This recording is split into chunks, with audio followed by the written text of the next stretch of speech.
Ma olen Mõniste kooli esimese klassi õpilane ja mu nimi on Katariina Mõttus.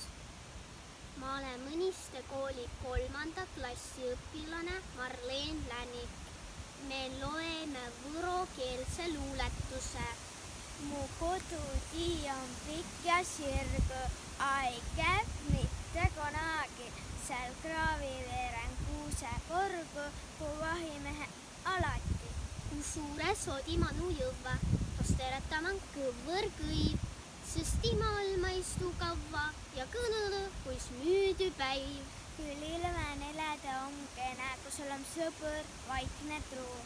Ab mulle säänsest sõbrast saanu, on soodiveeren vana puu.